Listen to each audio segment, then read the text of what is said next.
Hello everybody and welcome back to the channel. Today we're going to take a look at an often forgotten leader as we talk about Kristina of Sweden. Is she worth remembering, or is she just as bad as the community feels? Today we'll find out. Don't forget that if you like this video and others that I make, leave me a like or even subscribe.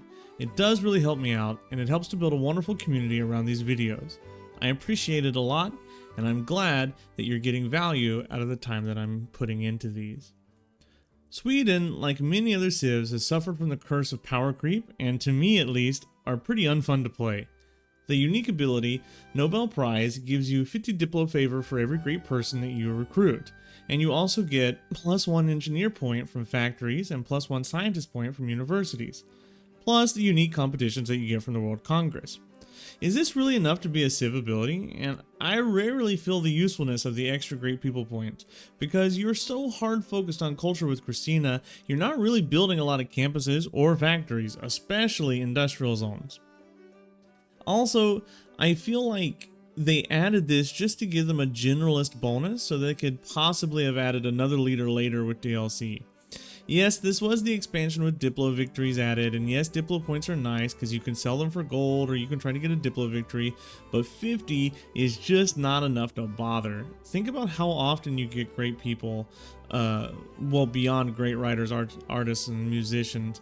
So it really just, if you're hard focusing those theater squares, you'll get a decent amount of Diplo favor, but at that point you don't need Diplo favor because you're going for theater squares. Kristina's ability is much more gameplay altering. You auto-theme any building with 3 great work slots or wonders with 2 great work slots. You also get the Queen's Bibliothèque, which just gives you like extra works of writing and art and music that it replaces your tier 2 building in your government plaza. And I find that having like the spy building could be a little better than the Bibliothèque.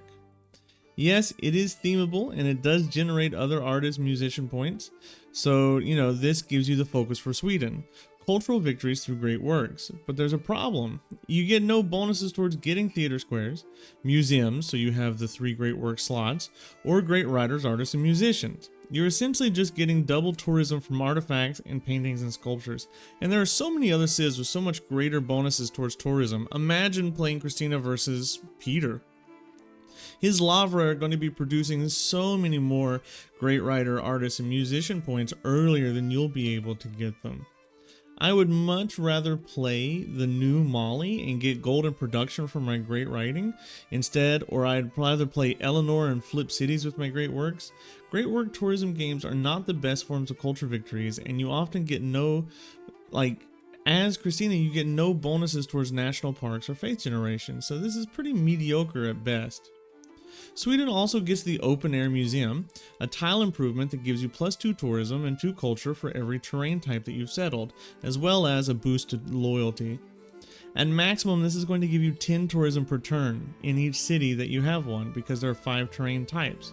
And realistically, you're only going to get about 6 to maybe 8 per city with an Open Air Museum, which if you've expanded is pretty good, but you have no expansion bonuses and no way to get monumentality golden ages easily, and no faith or gold generation to abuse those golden ages if you do. If you want to expand and have tourism per city, play the Kamai instead. Finally, we come to the Carolean, a pretty poor representation of the military power Sweden once held because they had like space marine level infantry.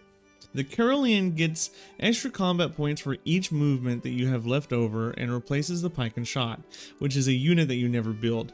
This is a defensive unit in a game where being on the offense when you're building melee units is much better overall. So this is basically just era score fodder, and it's not worth building more than one of them really ever. Kristina does not alter your gameplay strategy very much in any way. You're going to be running your basic culture game, try to expand, put down as many theater squares as possible, plan out your national parks. The only thing she does differently is that you don't have to worry about playing the theming minigame, and sometimes that can be a little fun. It is a distraction from the monotony of just playing your same culture game over and over and over.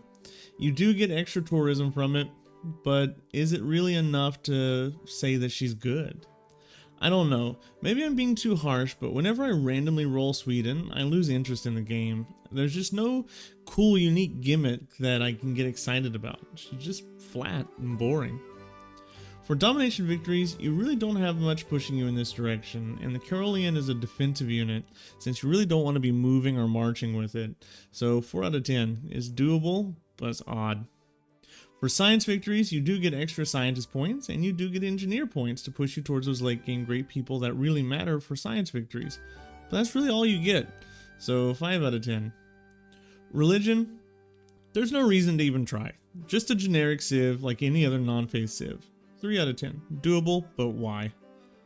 Diplo is a little better. You do get Diplo points, and you get the unique world games and Nobel Prize things going through Congress, which gives you the Diplo victory points.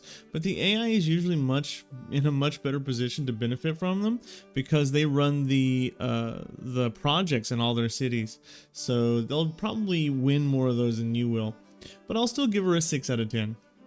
Finally, we have culture. You're pushed pretty hard in this direction, and you still don't come out better than most other culture civs these days.